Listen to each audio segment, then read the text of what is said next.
Coucou tout le monde, on se retrouve aujourd'hui pour le point lecture du mois de mars.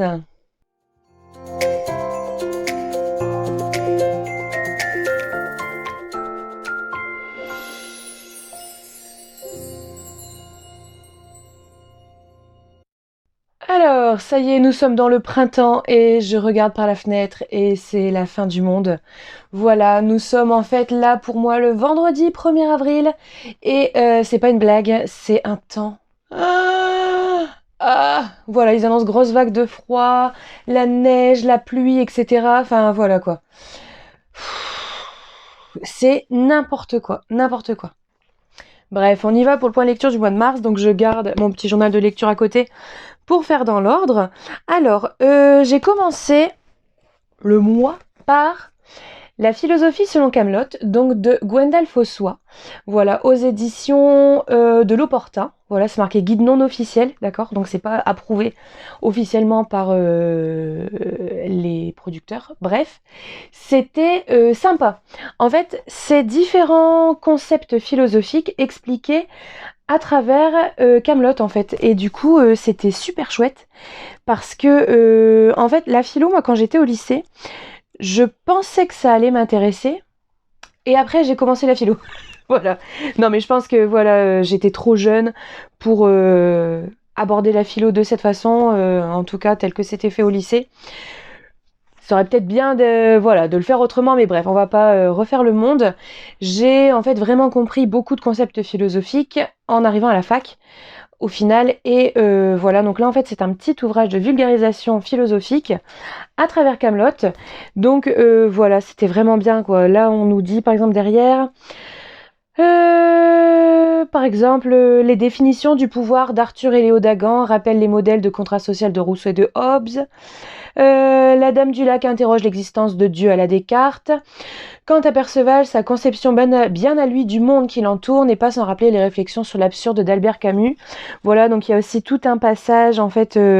Pardon, j'ai éternué, donc je reviens. Tout un passage sur la nourriture, sur le jeu, l'importance du jeu aussi dans la société. Donc franchement, c'était sympa. Et si vous voulez découvrir des concepts philosophiques expliqués justement à travers autre chose que voilà les grands philosophes, etc., avec des exemples entre guillemets concrets qu'on peut retrouver facilement de nos jours et qui nous parlent, en fait, voilà, parce que ça fait partie de notre pop culture actuelle.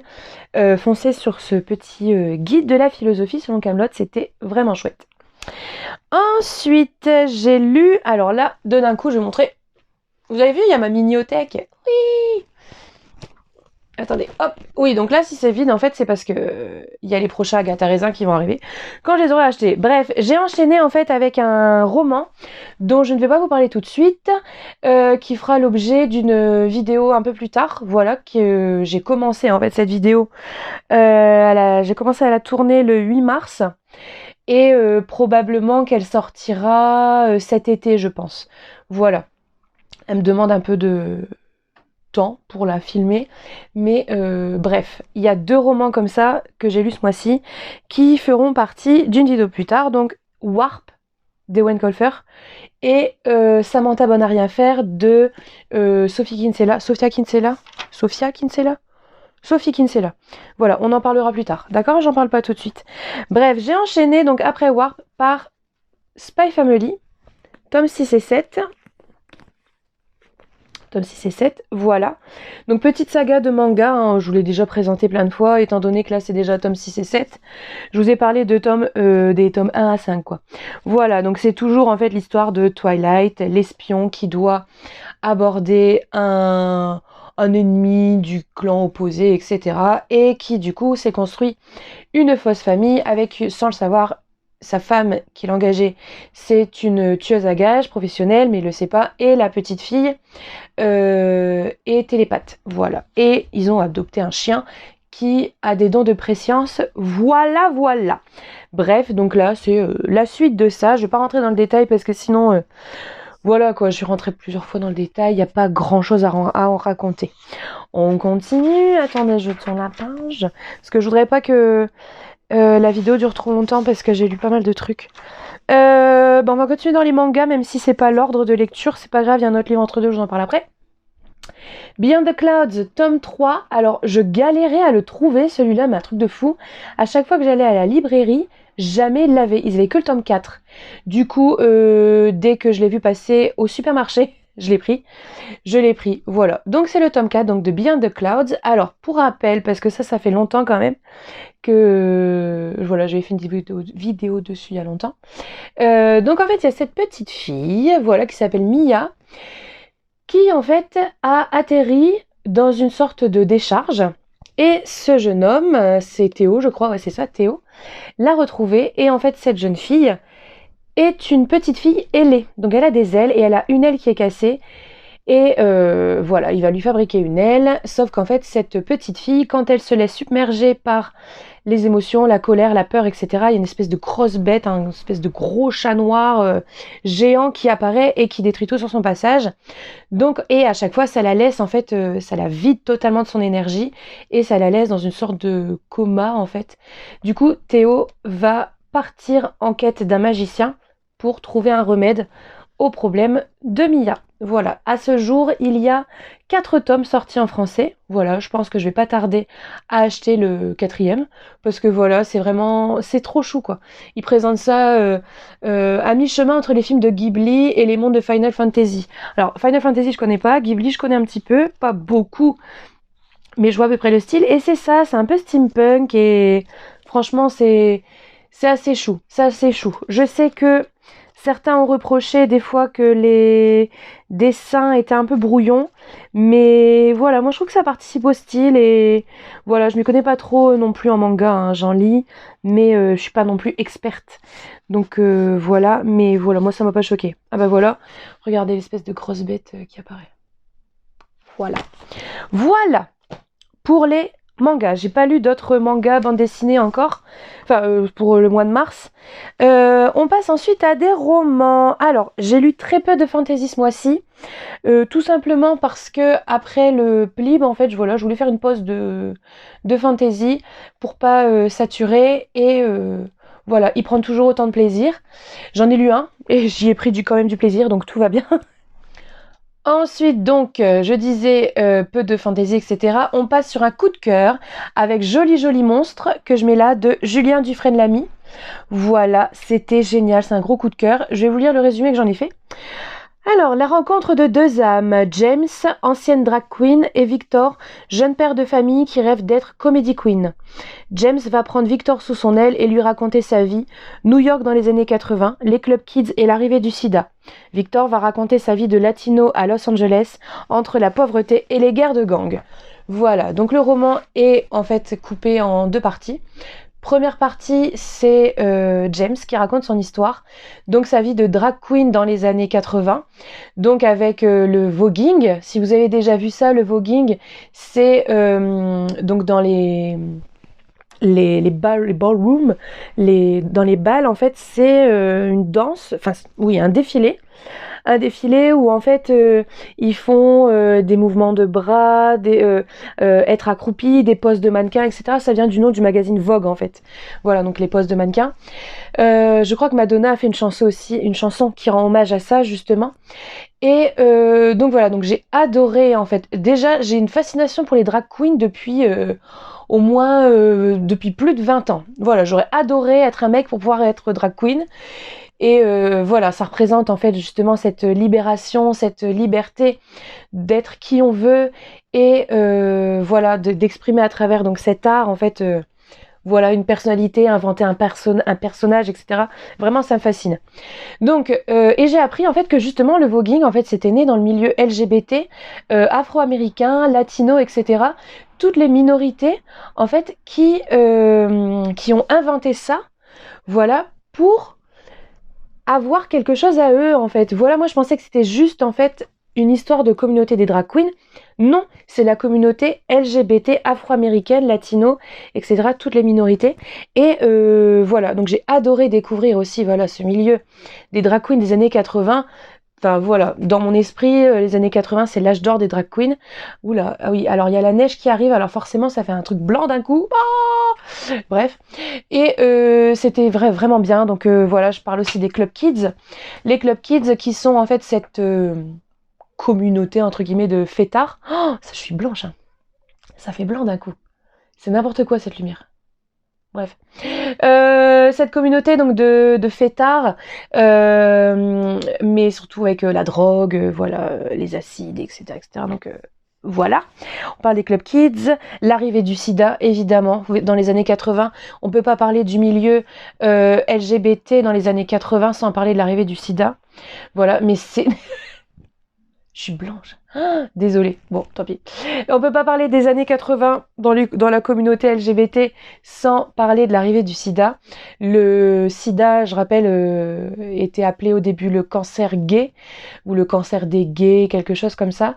Et donc là, évidemment, James voit autour de lui tous ses amis être atteints, en mourir, etc. On parle aussi des agressions de personnes trans, de personnes queer, de personnes LGBT au sens plus large, les agressions, les meurtres aussi. On rencontre beaucoup de personnages en fait qui ont réellement existé. Voilà, on nous parle évidemment de RuPaul, parce que c'est le début de sa carrière. On nous parle de Lady Bunny à l'époque, etc. On nous parle de je sais plus, Angie, je crois, Extravaganza, donc initiatrice de la maison Extravaganza. Et voilà, c'était chouette. Et donc la deuxième partie, mince, j'ai fait des petits crachats. La deuxième partie, donc c'est l'histoire de, comment il s'appelle déjà? J'ai adoré, mais j'ai oublié son nom. Victor. L'histoire de Victor qui, lui, en fait, veut être comedy queen. Alors, c'est quoi une comedy queen? Les comedy queens, c'est les drag queens qui font humoristes, en fait. C'est des humoristes qui allient donc drag et humour. Voilà. Si vous connaissez des drag queens actuelles, si vous avez suivi, par exemple, RuPaul Drag Race, Bianca Del Rio, par exemple, c'est une comedy queen. Et en fait, justement, Victor, en voyant un spectacle de Bianca Del Rio, parce qu'on voit du coup aussi, on rencontre beaucoup de drag queens en fait actuelles et qui sont passées dans RuPaul, enfin qui sont pas passées dans RuPaul, vous voyez ce que je veux dire, qui sont passées dans RuPaul's Drag Race, donc veut faire ça. Donc Victor en fait c'est un hétéro, père de famille, il a une femme et une petite fille aussi, totalement hétéro, mais qui est fasciné par le monde du drag et justement par les comedy queens. Et voilà, James va un petit peu le coacher, etc. pour faire ça. Je crois que je vais aller éteindre la lumière.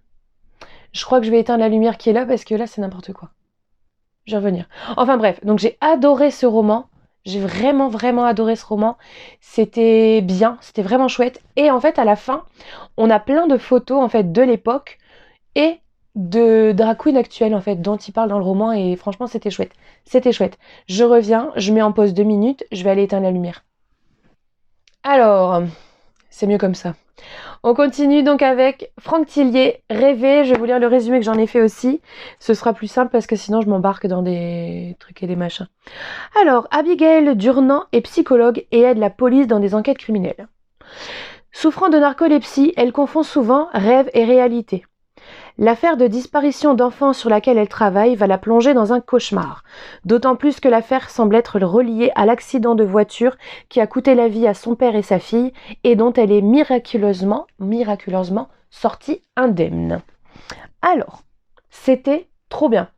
C'était vraiment chouette. Il y a beaucoup d'éléments en fait qui semblent totalement disparates, mais en fait tout se recoupe à la fin. Et voilà, c'était vraiment chouette. Franchement, on est tenu jusqu'au bout. J'ai lu en 2 jours. Je l'ai lu en 2 jours, pourtant, enfin, il est pas... voilà, il y a 630 pages, quand même.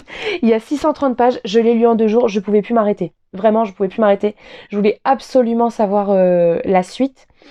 Alors, je vous ai souvent dit que je lisais pas de choses qui faisaient peur, etc., etc. En fait, moi, ce qui me fait peur, c'est tout ce qui est les fantômes, les esprits, les trucs et les machins. Mais en fait, les thrillers, au final, c'est pas ça qui me fait peur. Je lis pas beaucoup de thrillers, simplement parce que dès que je mets le nez dedans, en fait, j'arrive pas à m'en sortir. J'arrive pas à m'arrêter en fait. Je sais pas si c'est que je suis simple d'esprit, que je suis simplette. J'en sais rien. Mais j'arrive pas en fait à me dire non voilà, on finit sur un gros suspense ce chapitre, tu lis pas le suivant. Ben non, justement c'est fait pour nous tenir en haleine, c'est fait pour c'est justement fait pour qu'on lise d'un bout à l'autre, sauf que, voilà, 630 pages, je pouvais pas me permettre, là, quand je l'ai commencé, de le commencer et de le lire d'une traite. Il fallait que je dorme la nuit, quoi. Fallait que je dorme. Même si je crois que j'ai commencé ça un samedi, je pouvais très bien ne pas dormir. Non, mais voilà. Voilà, donc franchement, j'ai adoré. C'était vraiment, vraiment chouette. Je vous le recommande. Ça m'a donné envie, en fait, de lire d'autres Franck Tillier. Celui-là, en fait, c'est parce que je l'ai vu passer sur la chaîne YouTube de je ne sais plus qui disait qu'elle avait adoré et que, voilà. Et cette thématique des rêves, en fait, j'adore parce qu'en fait, j'ai une vie onirique assez intense. Voilà. J'ai une vie dans mes rêves très très intense. Et en fait, moi aussi, ça m'arrive de ne pas savoir si les souvenirs que j'ai, c'est que je les rêvais ou si c'était vrai. Donc voilà. Donc après ça, je pense que ma santé mentale va aller super bien et que je vais hyper bien dormir. Voilà. Non mais voilà. Voilà, quand on fait des rêves hyper intenses, je suis pas atteinte de narcolepsie, moi, pas du tout. Mais en fait, comme elle, j'ai des rêves hyper intenses. Et ça m'est arrivé une fois, attention, story time, ça m'est arrivé une fois, en fait, de rêver que je mangeais beaucoup, beaucoup de noix de coco. C'est ridicule. C'est ridicule. Et depuis, quand je pense à de la noix de coco, j'ai des nausées et des hauts le cœur. Parce qu'en fait, j'ai l'impression d'en avoir trop mangé et d'être écœurée de ça. Alors que non, c'était juste dans mes rêves, quoi. Bref. Donc, comme je fais des rêves très intenses, voilà, je voulais découvrir ça. Et donc, ça m'a donné vraiment envie de lire d'autres Franck Tillier. Et je vais commencer la série des Charcots, donc par le premier, évidemment, qui s'appelle Train d'enfer pour quelque chose, je crois. Je sais plus. Bref, je vais les lire, je vais me les faire en poche, je pense. Voilà. Et je sais que mon père adore. Et voilà. Donc, franchement, c'était trop, trop bien. Je le recommande à 1000%. On continue. Attendez, je vais essayer de faire quelque chose à l'exposition. Attendez, faut que j'appuie sur ma tête. Voilà, normalement ça devrait plus bouger. Alors, on continue avec Aux douceurs du temps de Véronique Chauvy. Voilà, ça c'est les éditions de Boré, il me semble. Ouais. En fait, j'ai vu qu'il était ressorti, qu'il a été réédité, je sais plus quelle édition, il y a pas longtemps. J'ai dit ah wow, c'est génial, je vais pouvoir. Il va falloir que je le lise parce que ça fait un moment qu'il est dans ma pile à lire. Je crois que je l'ai acheté. Je l'ai acheté avant de partir en vacances en 2020, je crois, juste avant le confinement. Ça doit être ça. J'étais tombée dessus totalement par hasard chez Aldi. En allant faire 2-3 courses pour partir en vacances, en fait, je suis tombée sur ce bouquin. Du coup, je l'ai acheté. Et c'est trop bien. C'était trop bien. Alors, ça se passe en 1892. Juliette apprend qu'elle est l'héritière d'un oncle totalement inconnu d'une confiserie. Voilà, donc une confiserie, pas dans le sens vendeuse de bonbons, d'accord? Confiserie dans le sens original du terme, donc il y a longtemps, les gens qui font et vendent les fruits confits, les pâtes de fruits, etc. D'accord? Les fruits confits, quoi. Voilà, donc à Clermont-Ferrand, elle a jamais entendu parler de cet oncle et elle hérite de sa confiserie, sauf qu'en fait c'est un milieu très masculin et contre l'avis de son père, elle va accepter l'héritage et se lancer dans la confiserie. Donc entre eux évidemment, donc voilà, son père qui est pas d'accord et les gens qui pourraient la voir comme une concurrente et ceux aussi qui refusent qu'une femme s'insère dans un métier d'homme, voilà. Donc en fait, on commence en 1892 avec justement cet héritage, mais en fait, on suit sur plein de décennies jusqu'en 1900, après la guerre en fait, ou pendant la guerre, je ne sais plus, mais je ne sais plus. Là, je vois un truc, 1918. Ouais, je crois que ça se termine en 1918. Voilà, donc après la guerre. Et voilà, c'était bien, en fait, on voit du coup Juliette assister à des grands événements historiques, comme l'exposition universelle de 1900 à Paris. Voilà, et c'était vraiment, vraiment... c'est tout doux, voilà, je l'ai lu assez vite aussi, je crois, celui-là. Ouais, 5 jours, ouais, ça va. Voilà, donc je vous le recommande aussi si vous voulez un truc un peu historique, tout doux à lire, sympa, voilà. C'était sympa. Et on termine avec La Reine sans royaume de Holly Black chez Rajo, donc le tome 3 3 et dernier de Le Peuple de l'air. Voilà. Le premier étant Le Prince Cruel, le deuxième étant Le Roi Maléfique, et là, La Reine sans Royaume, le tome 3. Alors, je vais pas vous mentir, c'est pas mon préféré. Voilà. Alors, si vous n'avez pas lu le 1 et le 2, je vous conseille de sauter ce passage. Et puis, bah, comme j'ai terminé, bah, je vous dis à bientôt. Bisous. Ou alors de voilà, sauter ce passage et allez-vous-en, ou allez plus loin, j'en sais rien, faites ce que vous voulez. Sinon, parce qu'il va y avoir des spoils. Alors, si on se rappelle, à la fin du tome 2, Jude a été exilée voilà, chez les mortels, après avoir été couronnée reine de Terrafé et épousée par Cardan. Elle a été exilée et donc elle ronge son frein dans le pays des mortels, elle en peut plus, elle veut repartir, etc. Elle cherche un moyen de faire lever l'exil. Et Vlatipak, sa sœur Tarine, sa jumelle, arrive et lui annonce quelque chose très grave. Je vais pas vous le dire, vous lirez, vous découvrirez par vous-même. Et elle trouve là en fait l'occasion de repartir à Terrafé, surtout que il y a la guerre qui se prépare, il y a son père, son espèce de père, ouais, Madoc, qui complote contre la couronne, et elle va tout faire justement pour sauver Cardan, pour sauver sa couronne, et ainsi de suite. Essayer de retrouver l'amour. Alors, c'est pas mon préféré. Mon préféré étant le deuxième. Hein, voilà, ça confirme. Mon préféré, c'est le deuxième. Il n'y a pas énormément de rebondissements. En fait, il n'y a pas énormément d'action. Et tout ce qui est la guerre, les batailles et tout, c'est très vite résolu en fait. Les conflits, les difficultés, tout ça, c'est très vite résolu. Et je trouve ça dommage en fait, voilà, je m'attendais à une fin vraiment en apothéose, on en a tellement entendu parler de cette saga, vraiment, que je m'attendais vraiment à un truc de malade à la fin. Et non, c'est retombé un peu comme un soufflé. Donc c'est dommage, je ne dis pas que c'est une déception, d'accord? J'ai beaucoup aimé cette lecture, je suis vraiment contente d'avoir pu lire la fin de la saga. D'ailleurs, il est sorti quand? Il est sorti le 26... Et je l'ai commencé le 26. Voilà. Non, il est sorti le 25, j'ai commencé le 26, je crois. Enfin bref. Je l'ai acheté le jour de sa sortie, je l'ai commencé le lendemain, je crois. Ou le jour même. Et c'était... Pardon. C'était bien. Mais je m'attendais un peu plus quand même pour une fin de saga. Voilà. Et juste pour dire voilà, parce qu'en fait je l'ai commencé voilà hier le 31 mars, j'ai commencé le tome 15 d'Agatha Raisin, donc Balle Fatale, voilà, de MC Beaton. Vous savez, j'adore cette saga, chez Albin Michel. J'adore cette saga, c'est ma saga un petit peu doudou, voilà, j'y reviens régulièrement. C'est pas une saga en fait, ce serait plus une série parce que ça se suit pas vraiment à chaque fois. Là je suis au tome 15 sur 31 je crois. Sur 31. Et il n'y en aura pas plus parce qu'elle est décédée. Donc voilà, elle est décédée 31 décembre 2020, je crois.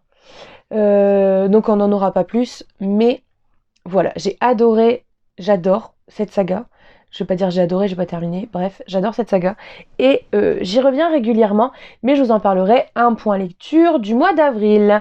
Voilà. Eh bien écoutez, messieurs, dames, je pense que c'est déjà pas mal. Il y a eu pas mal de choses ce mois-ci, vous voyez. Et voilà. On se dit à la semaine prochaine pour une prochaine vidéo. Bisous!